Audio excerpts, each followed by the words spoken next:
오늘의 주요 뉴스입니다. 코로나19 전문가용 신속항원 검사 양성도 확진자에 포함되면서 30만 명을 넘는 신규 확진 규모가 나흘 연속 이어졌습니다. 확진자 급증의 영향이 본격화하면서 코로나19 하루 사망자 수와 위중증 환자 수 모두 역대 최다를 경신했습니다. 확진자 급증에 따라 정부는 집중관리를 받는 재택 환자 범위를 60세 이상 고령층이나 면역 저하자로만 축소하기로 했습니다. 기존의 집중관리군으로 하루 2번 모니터링을 받았던 50대 기저질환자 등은 일반 관리군으로 조정됩니다. 방역당국은 일반인이 코로나19 백신 4차 접종을 할 필요성이나 근거가 아직은 부족하다고 판단하고 있습니다. 현재 정부는 18세 이상 면역 저하자와 요양병원과 시설, 정신병원 등 입소자 가운데 3차 접종을 마친 사람에게 4차 접종을 시행하고 있습니다. 오토바이에 대한 소음 규제가 30년 만에 대폭 강화돼 외국과 비슷한 수준으로 손질됩니다. 환경부는 배기량 기준으로 적정 데시벨의 소음 기준을 부과하고 배기 소음 인증 시험 결과를 엔진에 표기하도록 의무화하는 개편안을 발표했습니다. 지난달 수입 물가가 1년 전보다 30% 가까이 급등했습니다. 최근 국제 유가 상승으로 석탄과 석유 제품 등의 가격이 크게 오르면서 수입 물가 상승을 견인했습니다.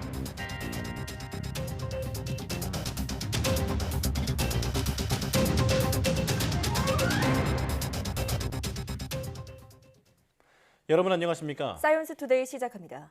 연일 30만 명대 확진자가 나오는 가운데 전문가용 신속 항원 검사에서 양성이 나오면 바로 확진자로 인정받게 되면서 전체적인 확진자 규모가 더 늘어날 것으로 보입니다. 중앙방역대책본부는 신속 항원 검사에서 양성이 나오면 PCR 추가 검사 없이 확진으로 인정하게 되면서 확진자 규모나 향후 유행 정점에도 일정 수준 영향이 있을 것으로 내다봤습니다. 전문가용 신속 항원 검사의 위 양성률이 5% 내외, 많으면 10% 조금 안 되는 수준인 점을 고려하면 기본적으로 5% 안팎 확진자 증가가 예상된다고 설명했습니다. 이 외에도 그동안 PCR 대기 시간이 길어 검사받지 않고 집에 머물거나 했던 사례들이 신속 항원 검사 양성만으로 확진이 인정돼 전체 규모 증가에 반영될 가능성도 있다고 덧붙였습니다. 정부는 3월 말에서 4월 초에도 위중증 환자가 2,000명 안팎 발생할 것으로 전망했습니다. 오미크론의 중증화 가능성이 델타의 6분의 1 수준이지만 확진자 규모가 워낙 커서 위중증 환자와 사망자가 계속 늘 수 있다는 겁니다. 박향 중앙사고수습본부 방역총괄반장은 브리핑에서 오미크론의 중증화율은 0.31%로 델타의 1.84%에 비교하면 6분의 1 수준이라며 이같이 예측했습니다. 박 반장은 위중증 환자는 3월 말, 4월 초에 가장 많을 것이라며 대략 2,000명 안팎까지 발생할 것으로 보고 이에 대응해 준비하고 있다고 설명했습니다. 15일 0시 기준 입원 중인 위중증 환자는 전날보다 38명 늘어난 1,196명으로 역대 최다를 기록했습니다. 전국 중환자 전담치료 병상 가동률은 65.1%를 기록했고 지역별로는 수도권이 62%, 비수도권이 72.4%입니다. 방역당국은 코로나19 관련 현 상황에 대해 유행의 정점 구간에 진입하고 있는 것으로 진단하고 앞으로 한 달간 경각심 유지를 당부했습니다. 고재영 중앙방역대책본부 위기소통팀장은 브리핑에서 지금은 오미크론 유행 정점기에 진입하는 구간이라면서 위중증도 2, 3주간 높아지는 점을 생각하면 한 달간 의료 대응 체계를 견고히 하고 환자 발생 상황에 맞는 체계 전환과 경각심 지속이 필요하다고 강조했습니다.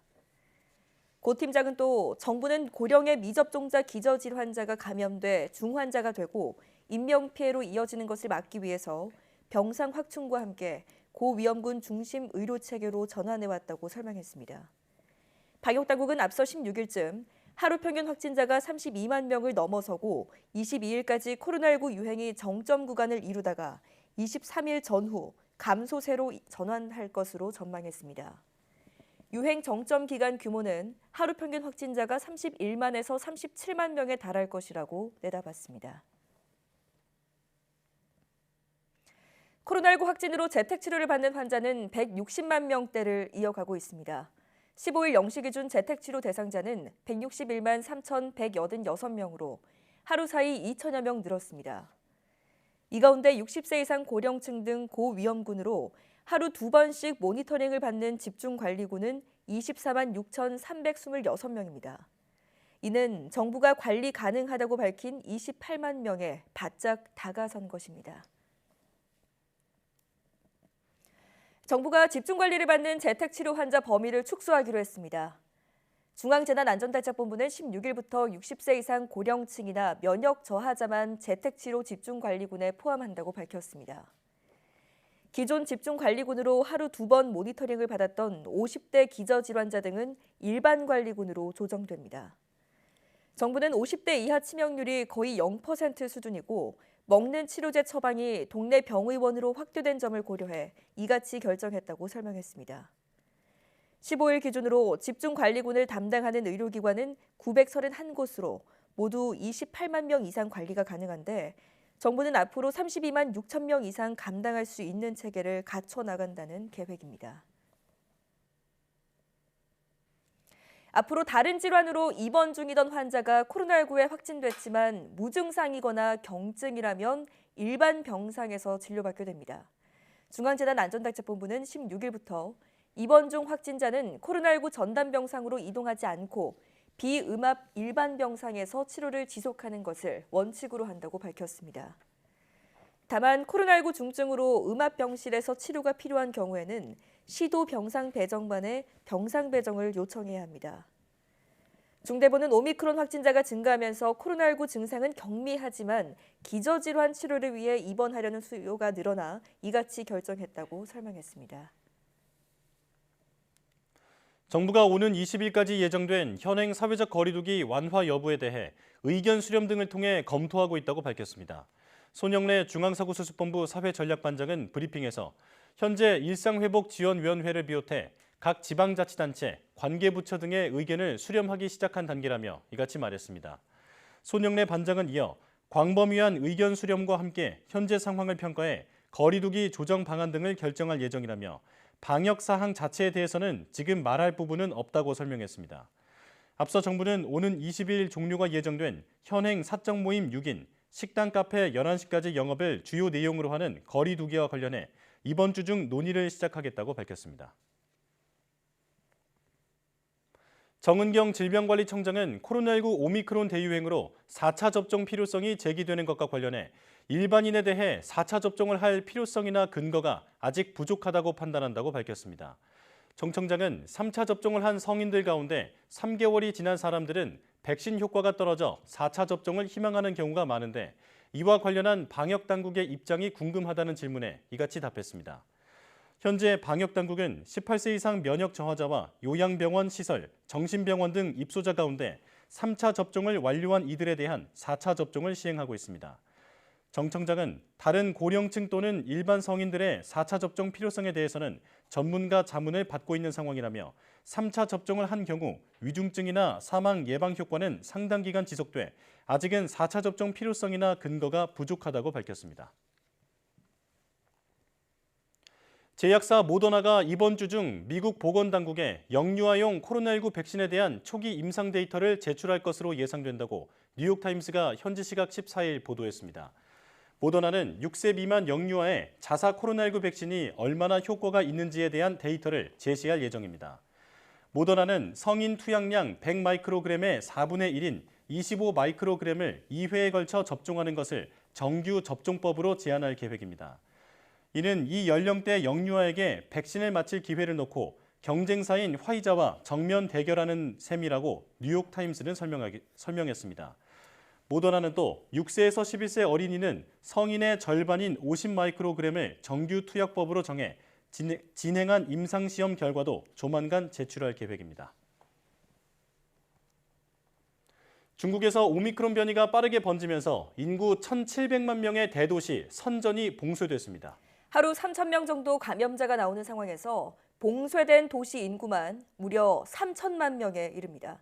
베이징에서 강성웅 특파원이 보도합니다. 인구 1,700만 명이 넘는 중국의 4대 도시 선전이 봉쇄됐습니다. 지난 주말 150여 명의 감염자가 나오자 외부와의 교통을 차단하고 등교와 출근을 금지시켰습니다. 핵산 검사를 받을 때 말고는 외출도 제한되다 보니 거리에는 인적이 크게 줄었습니다. 医院会继续提供互联网医疗服务，市民也可以到就近的其他医疗机构就医。 선전에 앞서 지난주에는 지린과 창춘, 옌지시도 도시 전체가 봉쇄됐습니다. 외출이 금지돼 집에만 머물러야 하는 사람이 무려 3천만 명이나 됩니다. 코로나19 발생 이후 가장 많은 규모인데 웬만한 나라의 전체 인구에 해당하는 수준입니다. 이딴 봉쇄로 도요타 창춘 공장과 아이폰을 만드는 팍스콘 선전 공장 등이 가동을 중단했습니다. 봉쇄 지역의 수많은 중소 공장들도 조업이 중단된 상태인데 여기가 끝이 아닙니다. 상하이에도 감염자가 늘어나면서 초등학교와 중학교에 문을 닫고 시외버스는 운행을 중단했습니다. 인구 2,600만 명의 중국의 경제 수도도 봉쇄가 임박한 상황입니다. 我们最主要的还要通过减少人员的这种聚集，减少人员的流动。 당국이 철저한 방역을 독려하고 있지만 감염자는 하루 2~3천 명씩 계속 늘어나고 있습니다. 사실상 2년 전 코로나19 발생 초기로 되돌아간 상황입니다. 중국은 여전히 고강도 방역 정책을 고수하고 있지만 오미크론 변이의 전파력이 워낙 빨라서 감염자 수는 좀처럼 줄어들지 않고 있습니다. 베이징에서 YTN 강성웅입니다. 독일의 코로나19 바이러스 확산 속도가 다시 사상 최고 수준을 경신했습니다. 현지 시각 14일 독일의 로베르트 코흐 연구소 집계에 따르면 최근 일주일간 인구 10만 명당 신규 확진자 수는 1,543명으로 팬데믹이 시작된 이후 사상 최고치를 경신했습니다. 독일의 수도 베를린은 급격한 확산세에 당초 오는 20일 종료하려던 코로나19 방역 규제를 31일까지 연장하기로 했습니다. 영국은 입국할 때 백신 미접종자를 포함해 코로나19 관련 규제를 모두 없앱니다. 그랜트 셰프스 영국 교통부 장관은 현지 시각 14일 백신 미접종자 코로나19 검사 등 코로나19 입국 규제를 18일 오전 4시부터 모두 폐지한다고 밝혔습니다. 따라서 백신 2회 접종을 하지 않은 경우에도 영국 입국 전후 코로나19 검사 의무가 없어집니다. 영국은 최근 신규 확진자가 늘어나는 추세로 지난 7일간 총 44만 4천여 명의 확진자가 발생해 이전 같은 기간에 비해 48% 증가했습니다.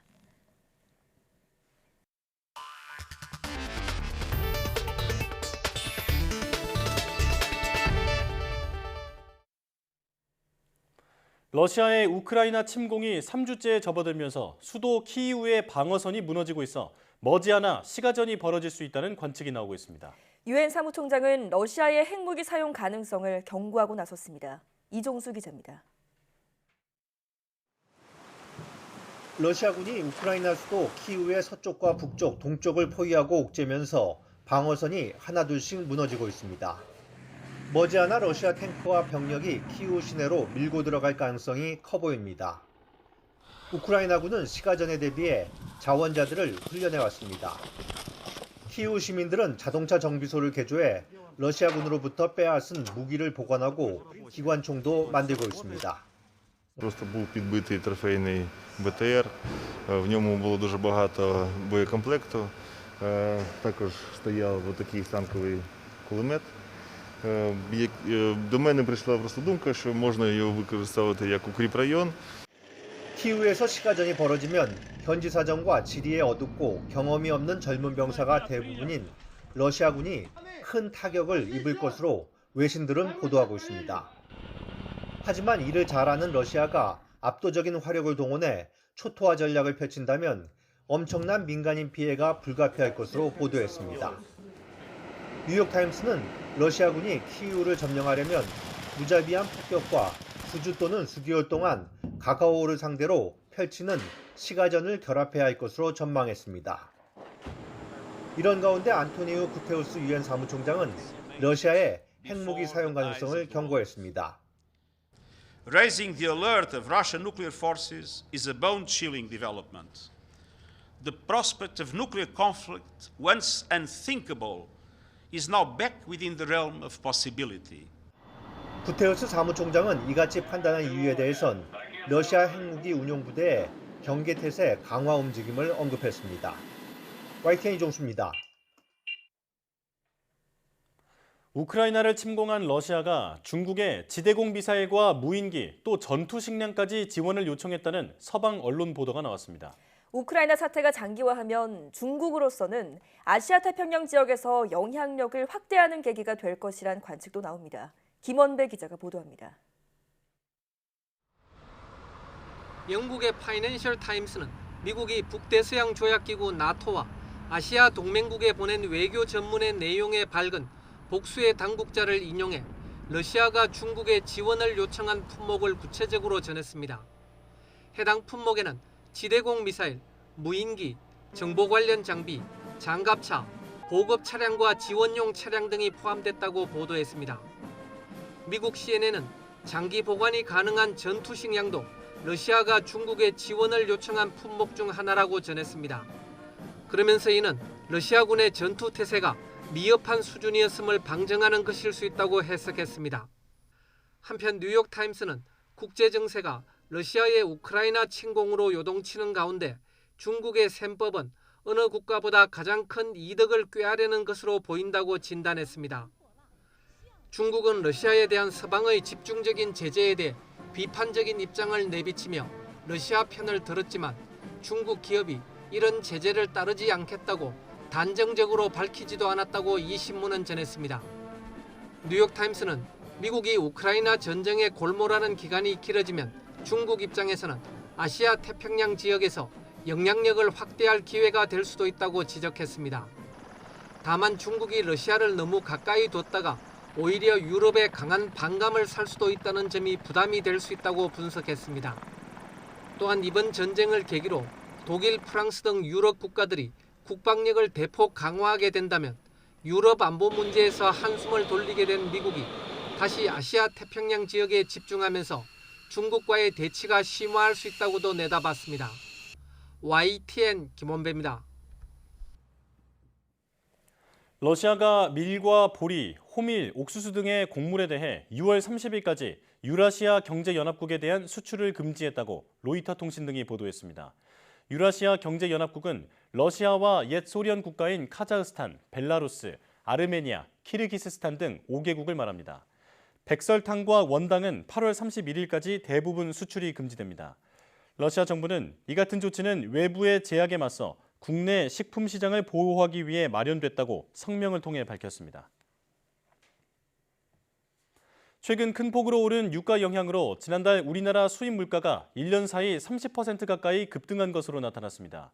한국은행은 국제유가 상승으로 석탄과 석유 제품 등의 가격이 올라 지난달 수입 물가가 1년 전보다 29.4% 뛰었다고 밝혔습니다.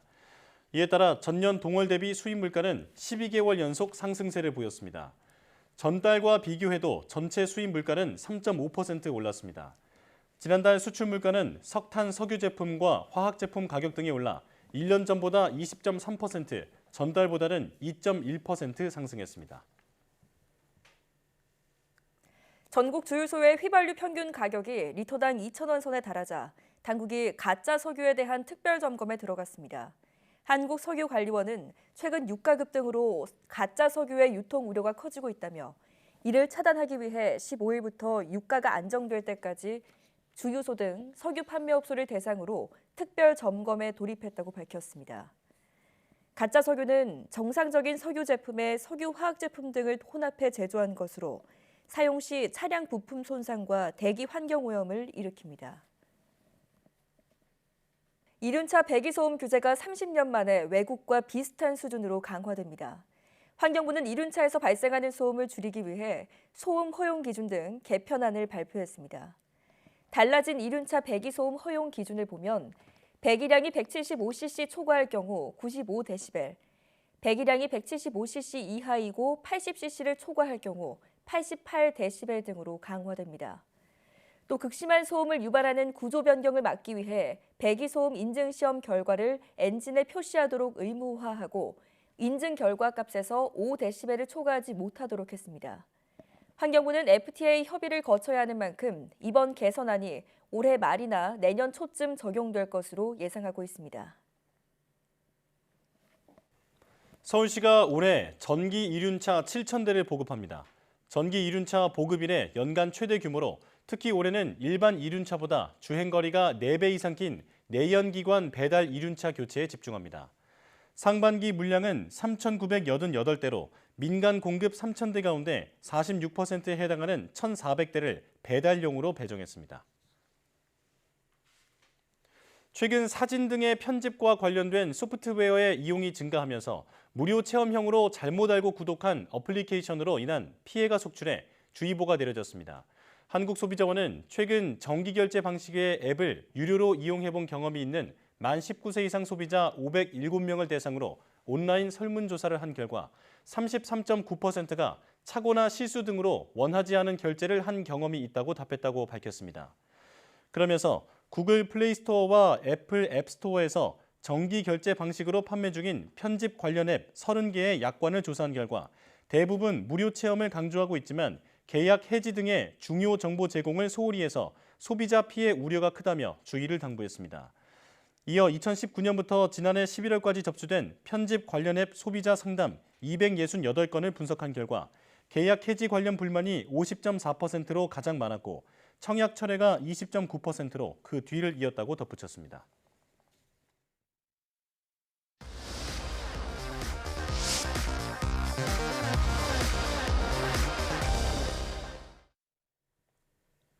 코로나19 팬데믹으로 인해 사람이 많이 모이는 체육관 대신 집에서 나홀로 운동하는 이른바 홈트가 보편화하고 있죠.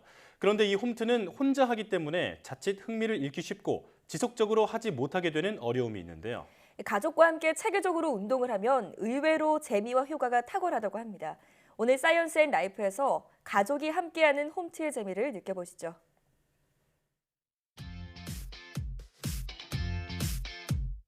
최근 영상을 보고 운동하는 홈트레이닝이 인기입니다. 코로나19로 외부 활동이 어려워지면서 집에서 안전하게 운동할 수 있는 홈트레이닝에 대한 관심이 큰 건데요. 오늘은 하체 위주로, 내일은 상체 위주로 이렇게 루틴을 짜서 운동을 하시면 운동이 굉장히 재밌어져요. 하지만 잘못된 자세로 부상 위험이 있을 수 있는 홈트레이닝. 어떻게 시작하면 좋을까요? 지금부터 자신에게 맞춘 안전한 홈트레이닝 함께 알아보겠습니다. 서울시 영등포구. 집에서도 철저하게 자기 관리 중이라는 정채연 씨를 찾았습니다.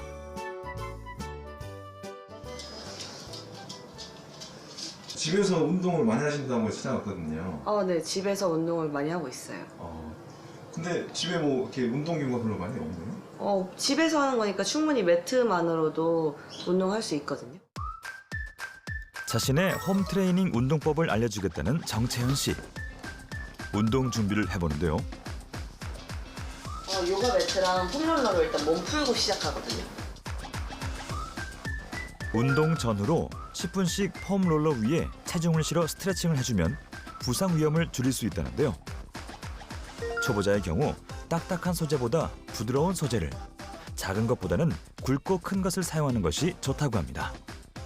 집에서 운동을 얼마나 하시는 거예요? 저는 몰아서 하는 것보다 하루에 10분이라도 틈틈이 시간 내서 하는 게 좋다고 생각해요. 홈트의 기본이라고 할 수 있는 스트레칭으로 몸풀기를 시작하는 정채연 씨. 다리를 최대한 벌릴 수 있을 만큼 벌려주시고 천천히 한 손 한 손 짚어서 내려가셔서 다리 안쪽 스트레칭 하는 중이에요. 이렇게 꾸준한 운동은 신체에 큰 영향을 준다고 합니다. 신체 활동이 이제 단순하게 생각해서 그런 육체적인 것만 생각하는 경우가 많은데 신체 활동이 기본적으로 뇌에도 영향을 굉장히 미칩니다. 그래서 어떤 스트레스에 저항하는 엔돌핀, 도파민 이런 호르몬들이 저하되게 되고 또 장기적으로 나아가게 된다면 고혈압도 당연히 일으킬 수 있고 치매, 그런 뇌 쪽으로 관련된 질환까지 일으키게 될 수 있습니다. 네. 최소 이제 심장협회에서 공고하는 거는 일주일에 150분 이상 이제 신체 활동을 하라 이렇게 공고하고 있습니다. 네. 따라서 신체 활동을 늘리는 것이 중요한데요. 건강 증진을 위한 신체 활동은 정식 운동과 함께 일상의 몸 움직임을 모두 포함하기 때문에 가사일 등으로 집안에서 자주 움직이는 것도 중강도 이상 신체 활동으로 이어질 수 있답니다. 여기에 홈트로 신체 활동을 늘린다면 충분한 운동량이 될 수 있다는데요.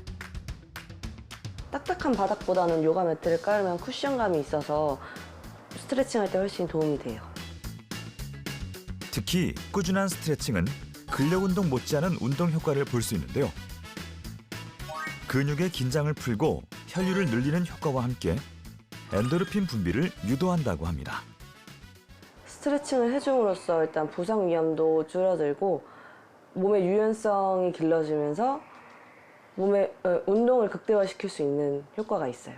그냥 스트레칭을 안 하고 하는 사람은 부상이 확실히 많더라고요. 어떤 부상부터? 그냥 막 운동을 하다 보면 허리가 아프다고 하시는 분들이 굉장히 많아요.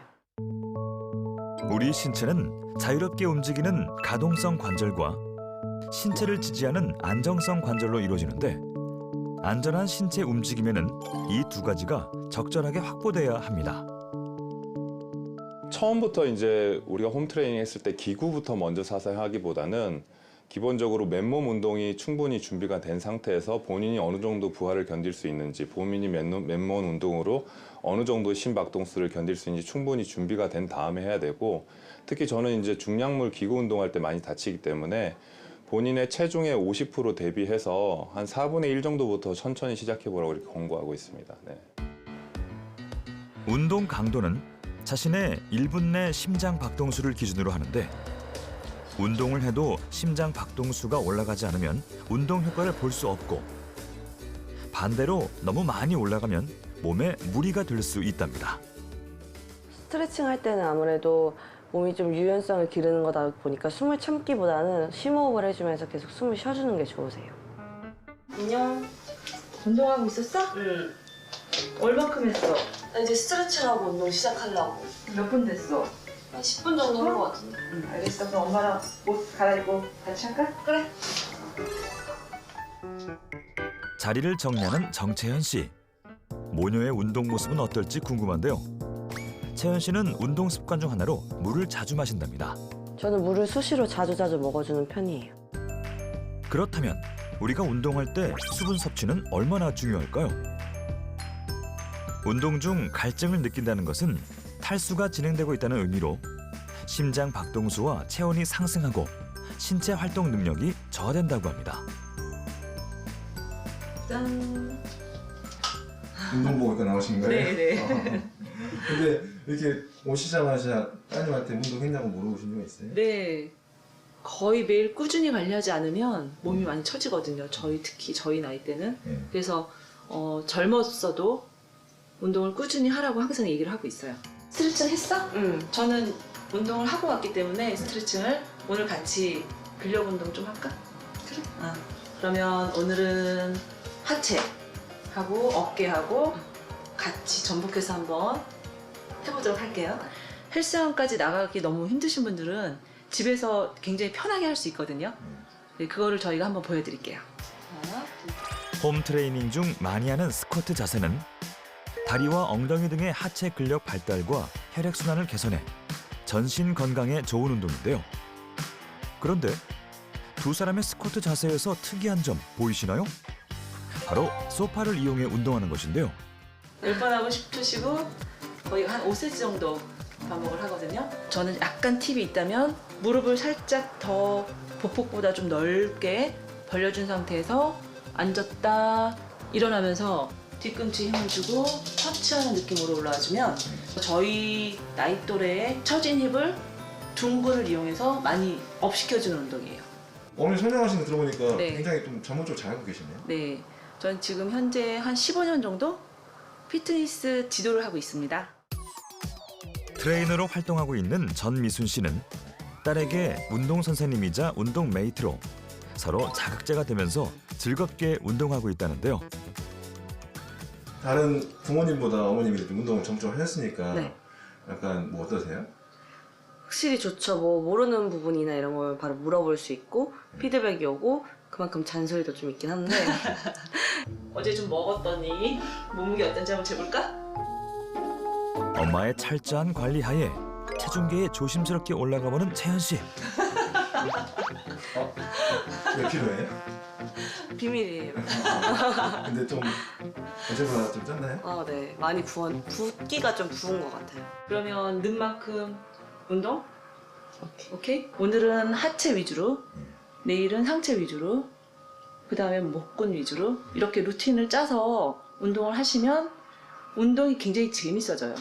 이번에는 전신 운동인 데드리프트를 한번 해보는 게 좋을 것 같은데. 보폭을 살짝만 더 벌려줄게. 그렇지. 자, 무릎이 먼저 내려가는 게 아니라 엉덩이가 뒤로 먼저 빠진 상태에서 각도를 어느 정도 유지해주고, 자, 맨몸으로 허리로 기립근으로 쭉 올라와주고, 호흡은 천천히 들어 마시고 올라오면서 후. 여기서 팁은 보폭이 30cm면 보폭보다 무릎을 살짝 양쪽에 1cm씩 더 벌리는 느낌으로 살짝 더 벌려주게 되면 엉덩이의 벌어짐이 느껴질 거예요. 지금처럼 가슴이 내밀어지고 이 허리가 아치형을 만드는 느낌. 어때? 자극이 많이 오지? 엉덩이 이쪽에. 그치, 엉덩이 이쪽 부분이요 굉장히 엉덩이가 빵빵해집니다. 우리가 찍은 거 한번 보고 잘못된 자세 한번 다시 고쳐보자. 두 사람은 운동 모습을 기록하고 확인하면서 운동 자세를 고쳐나간다는데요. 이렇게 정확한 운동 자세가 중요한 이유는 홈 트레이닝의 경우 영상을 보고 혼자 운동하기 때문에 자칫 잘못된 자세로 부상이 따를 수 있기 때문인데요. 잘못된 자세가 어떤 몸에 손상을 일으킬 수 있습니다. 무릎의 경우에는 스쿼트 많이 하게 되는데 그런 스쿼트 자세가 무릎의 앞쪽으로 체중을 부하하게 되면 반월상 연골판이라든 그런 손상이 있을 수 있고, 반월상 연골판은 넓적다리뼈와 정강이뼈 사이에 위치하는 조직으로 충격 흡수와 관절 연골을 보호하는 역할을 하는데요. 무리한 운동이나 퇴행성 파열로 손상이 발생할 수 있답니다. 한번 올려보겠습니다. 자, 3kg. 가슴 내밀고 당당하게. 자, 엉덩이 뒤로 먼저 빼면서 무릎 살짝 더 벌려주고. 그렇지. 자, 올라오면서 자, 후, 수축. 그렇지, 둘. 덤벨을 이렇게 붙이면서 스치듯이 내려가는 게 좋거든요. 지금부터 무릎보다 한 10cm만 더 내려가 볼까? 좀 더. 오케이. 자, 올라오면서 후. 어깨 같은 경우에는 중량물을 본인이 할 수 있는 중량보다 훨씬 더 과중한 중량을 준비 운동 없이 올리게 되고, 특히 위로 한 90도 이상 올려가는 그 자세 정도가 되면 어깨 부위와 충돌을 일으키게 되고, 그 상태에서 계속 반복적으로 운동하면 회전근개 파열이라든지 회전근개 힘줄 손상이 광범위하게 일어날 수 있게 되죠. 자, 힙에 자극이 가게, 허리에도 기립근이 생기게. 오케이. 천천히 들어가시고 올라오면서 후. 혹시 집에 덤벨이 없으시면 물을 가득 채우면 500g이거든요. 양쪽에 500g 줄 주면 1kg니까요. 1kg로 가볍게 운동하셔도 가능하실 것 같아요. 무조건 운동 기구를 사는 것보다는 이렇게 생수병을 이용해서도 충분히 운동할 수 있는데요. 찍은 거 한번 볼까? 응. 자세가 너무 좋은데? 운동 자세를 확인하는 두 사람. 운동은 어떻게 보면은 양보다는 질이라고 생각하거든요. 그래서 뭐 3시간, 4시간 뭐 이렇게 운동하는 것보다는 짧게 정확한 자세로 매일 꾸준히 하는 게 가장 중요하다고 생각해요. 먼저 후, 천천히 들어가시고, 자, 후. 어깨는 360도 모든 방향으로 움직이지만 그만큼 구조가 불안정해 부상이 쉬운데요. 따라서 운동 전 충분한 스트레칭이 필수입니다. 스쿼트 자세에서는 앉은 자세에서 허벅지와 바닥이 수평이 될 때까지 앉고 무릎이 발가락보다 앞으로 나가지 않는 것이 중요하다는데요. 뭐 좀 볼까? 땀 났어. 땀 안 났어? 나도 났어. 진짜 났어. 진짜 났어. 진짜 장난 아니야. 사실은 20-30분 자녀하고 대화를 못하는 경우도 많잖아요. 근데 저희는 거의 매일 같이 운동을 하면서 땀도 흘리고 땀 흘리면서 많이 웃기도 하고 네 그래서 혹시나 이 방송을 보신다면 자녀분들하고도 같이 운동하는 거를 추천해드리고 싶습니다. 운동을 억지로 하면 스트레스로 부정적인 효과를 나타낼 수 있는데요. 그래서 싫어하는 운동을 즐겁게 바꾸는 과정이 필요합니다. 오늘 알려드린 홈 트레이닝으로 나만의 운동 루틴을 만들어 보면 어떨까요?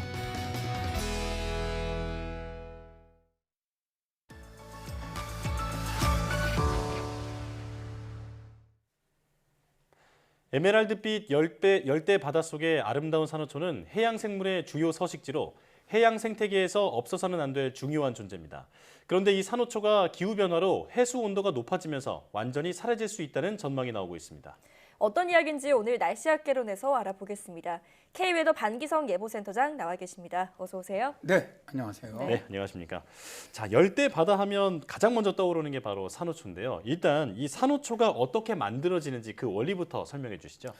네, 이제 이거 간단히 얘기를 하면요. 일단 그 산호의 분비물이 퇴적돼서 만들어진 게 바로 산호초입니다. 네. 자, 우리는 이제 산호를 바다의 식물로 되게 생각을 하는데요. 실은 그렇지 않죠. 산호는 촉수를 가진 매우 작은 동물들이 모인 군체예요. 이 작은 하나하나의 동물 개체를 산호 폴립이라고 부르는데요. 네. 폴립에는 말밀잘과 같은 구조의 촉수가 있어서 물속을 떠다니는 플랑크톤을 먹고 삽니다. 네. 산호는 광합성을 하는 황록 공생 조류와 공생을 하고 있는데요. 그렇기 때문에 우리는 산호의 화려하고 선명한 그런 색을 볼 수가 있는 것이죠. 그렇군요. 우리가 형형색색 산호초를 볼 수 있었던 건 이제 플랑크톤과 그 황록 공생 조류 덕분이었던 거네요. 자, 그런데 최근 들어서 이 산호초가 점점 사라지고 있다고 하던데 그 이유는 뭔가요?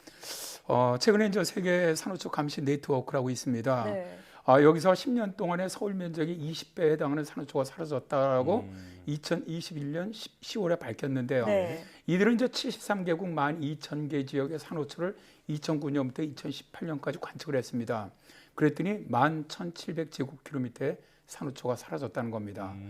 그리고 이제 세계경제 포럼은 2021년 10월에 글로벌 산호초 모니터링 네트워크 연구를 바탕으로 산호초가 사라지고 있다는 것을 게재를 했는데요.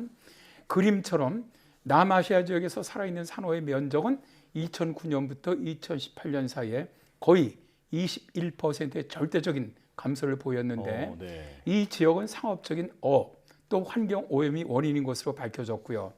그다음에 이제 오스트레일리아의 이제 그레이트 베리어 리프죠, 대산호초. 네. 여기는 2019년에 산호초 면적이 41,000제곱킬로미터로 3위였고요.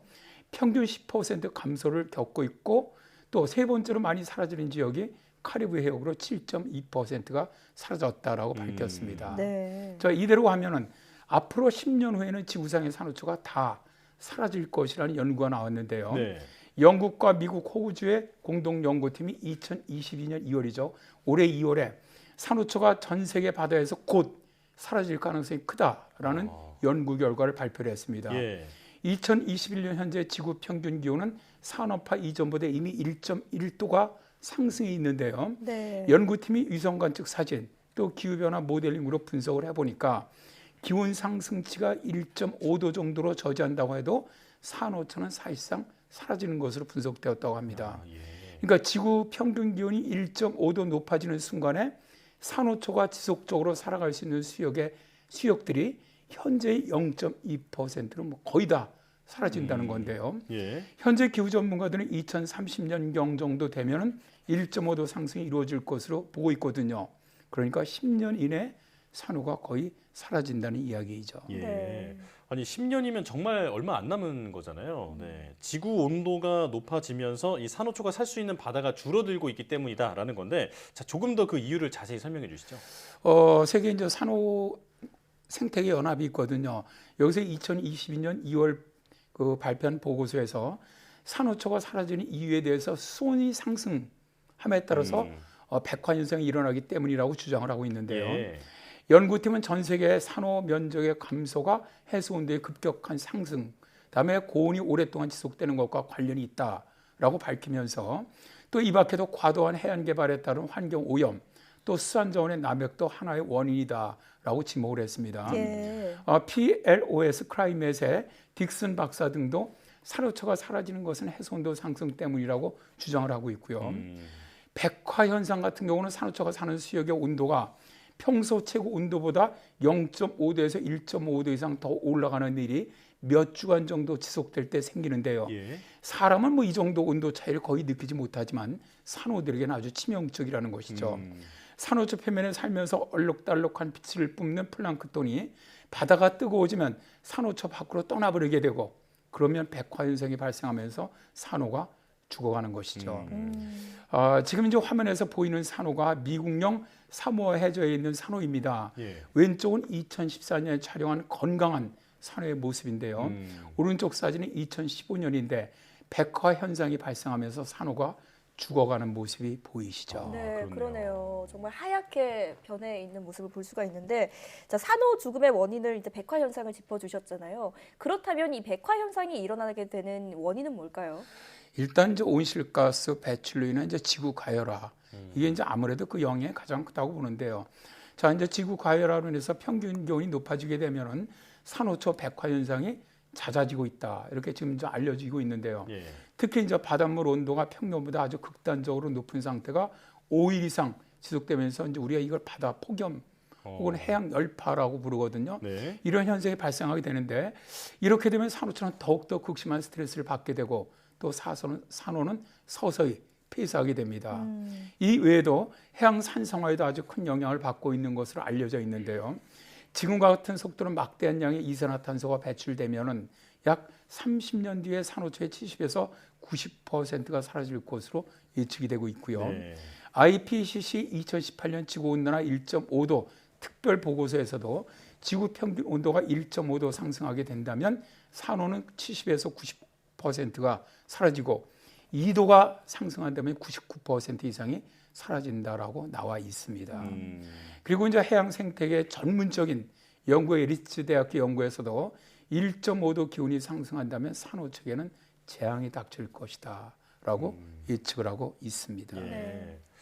자, 마치 지표면의 그 사헬 지역의 사막화 같은 현상이 바닷속에서도 일어나고 있다라는 그 말인데요. 자, 오늘 산호초가 사라지고 있는 현실에 대해서 짚어보고 있는데, 그렇다면 산호초가 우리에게 중요한 이유는 뭔가요? 일단 산호초가 있기 때문에 우리가 이제 얻는 이익이 있죠. 이거 한 5가지로 나눠볼 수가 있습니다. 예. 첫 번째가 해양 생태계 보존입니다. 산호초에는 전 세계 해양 생물의 4분의 1이 서식하고 있는데요. 네. 물고기만 해도 4,000종 이상이 서식하고요. 거북이라든가 개라든가 새우, 바다새 등 수많은 동물에게 산호초는 안식처 역할을 합니다. 예. 이들은 산호초에 알을 낳고 포식자로부터 몸을 피하면서 다양한 해양 생태계를 만들어냅니다. 둘째는 자연재난으로부터 인류를 보호해주고 있는데요. 산호초는 탄산염 덩어리의 암초이기 때문에 먼 바다에서 밀려오는 쓰나미라든가 폭풍해일로부터 해안을 지키는 천연 방파제 역할을 해줍니다. 만약에 산호초가 사라지면 인류는 피해를 줄이기 위해서 비용이 많이 들고 반환경적인 인공장벽을 만들어야만 하죠. 예. 세계자연기금은 산호초가 막아주는 폭풍해일이나 홍수의 가치를 돈으로 환산하면 수십억 달러에 이른다고 보고하고 있고요. 세 번째가 이산화탄소를 흡수해주는 역할을 하고 있는데요. 산호는 막대한 양의 이산화탄소를 흡수합니다.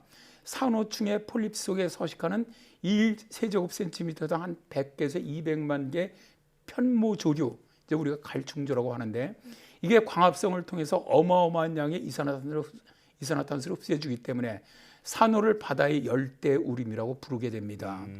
네 번째가 기후변화를 알려줍니다. 태평양 동부의 섬들에는 수백 년 된 산호들이 있는데요. 산호 분석을 통해서 기후학자들은 해양에서 벌어졌던 엘니뇨에 관한 귀중한 자료를 얻을 수가 있습니다. 네. 다섯 번째로 산호가 제공하는 경제적 가치가 연간 약 3,214조 원으로 추산이 됩니다.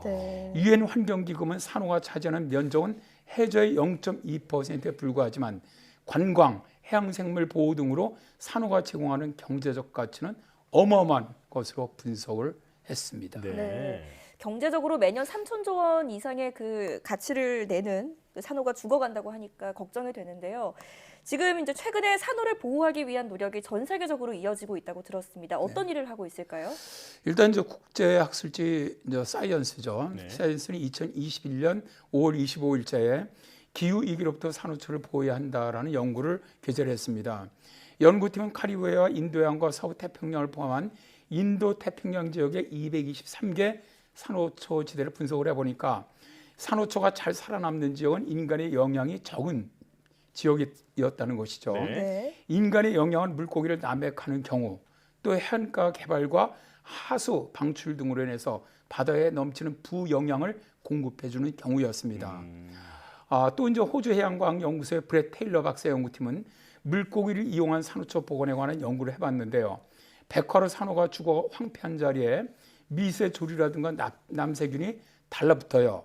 그런데 이런 미생물을 먹이로 삼는 파랑 비늘돔이 늘어나게 되면 이들을 잡아먹으면서 주변을 깨끗하게 해주게 되면 산호가 살아날 기회를 갖게 된다는 것이죠. 예. 영국 엑서터 대학 스티브 심슨 박사가 이끄는 국제연구팀은 수중 스피커로 건강한 산호초의 소리를 들려줬습니다. 그랬더니 어린 물고기들이 황폐한 산호처럼 몰려들었다는 연구 결과를 발표했는데요.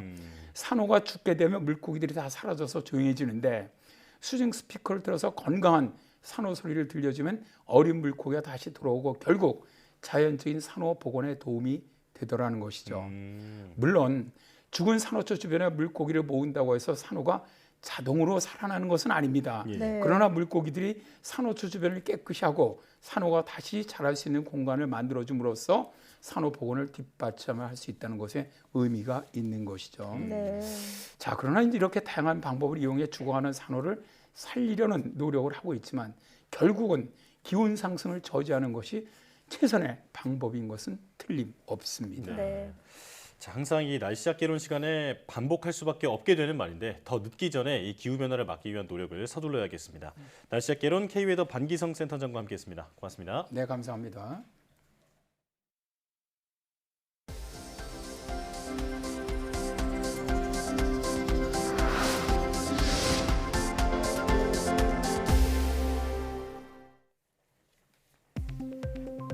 대구 경북과학기술원 디지스트의 젊은 과학자 4명이 2022년 기초연구사업 세종과학 펠로우십에 선정됐습니다.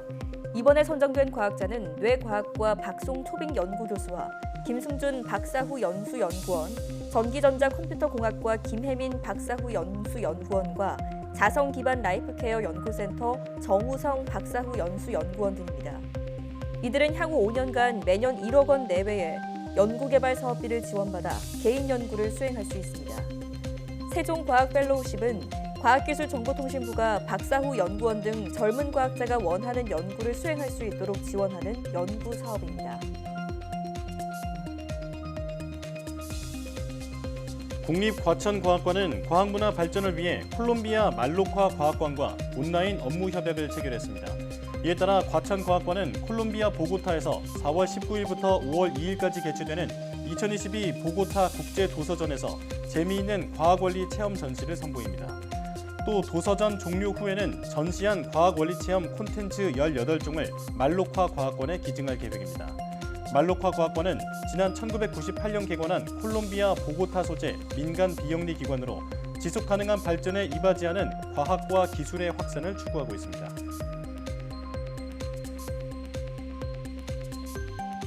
백신 개발 전문기업 유바이오로직스는 자체 개발한 장티푸스 예방 백신의 품목 허가를 식품의약품안전처에 신청했다고 밝혔습니다. 이 백신은 장티푸스를 일으키는 세균의 외막 단백질에 유전자 재조합 단백질을 접합해 기존 백신보다 면역 반응이 더 잘 유도되도록 했다고 회사는 설명했습니다. 또 지난해 필리핀에서 완료한 임상 3상 시험에서 안전성과 효과성을 확인했다고 덧붙였습니다. 회사는 식약처 품목 허가에 이어 세계보건기구 사전 적격성 평가를 추진할 예정입니다. 애플 개발자 아카데미가 국내 최초로 포항공대에서 온라인 수업을 시작으로 문을 열었습니다. 첫 수강생 200명은 코딩과 디자인, 앱 비즈니스와 마케팅 등 다양한 수업을 9개월간 받게 됩니다. 애플 개발자 아카데미는 미국 디트로이트와 이탈리아 등 전 세계 12개 이상의 지역에서 운영되고 있으며 아카데미 졸업생은 현재까지 앱스토어에 1,500개 이상의 앱을 출시했습니다.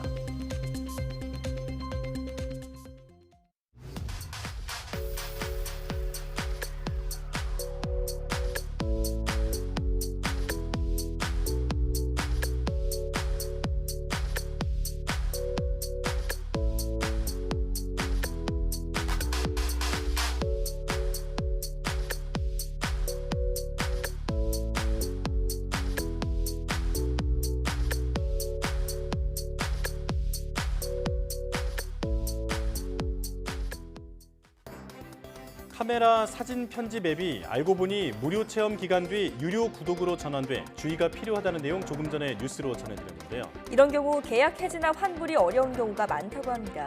새로운 애플리케이션을 사용할 때는 이용 약관을 꼼꼼하게 읽어보고 자동 결제가 설정되어 있다면 해지하시는 것 잊지 말아야겠습니다. 사이언스 투데이 마칩니다. 여러분 고맙습니다.